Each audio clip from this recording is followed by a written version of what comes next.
Welcome back मित्रांनो, स्वागत असं तुमचं पुन्हा एकदा माझ्या यूट्यूब चॅनलला. मित्रांनो, गाडी इली माझ्याकडे बजाजची डिस्कवर 125. गाडीमध्ये मित्रांनो करंट प्रॉब्लेम होतो.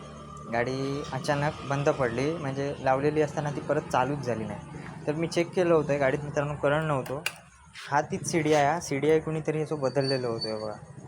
सी डी आय हा तिचा, आणि आता हल्लीच बदललेलं दिसता.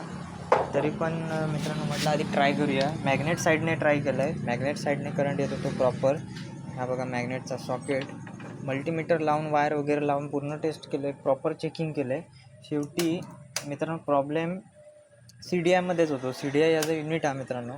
ह्या प्रॉब्लेममध्ये कारण कधी कधी मित्रांनो नवीन सी डी आय पण शॉर्टेज असतात.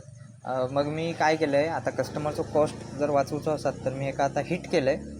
हे पक्कड घेतलं आहे आणि ह्याच्यावर जरा ठोकलं आहे, का चारी बाजून ठोकलं आहे. आणि जो ब्लॅक सरफेस आहे ह्याच्यावर ठोकलं आहे. कधी कधी ह्याच्यात एरर येतात आणि गाडी बंद पडते. आणि आता मी तुमका करंट चेक करून दाखवतो. ह्याचं इकडे ठेवते आता, आणि आता मी इकडे सेल्फ यूज करून तुमका स्पार्किंग दाखवतो.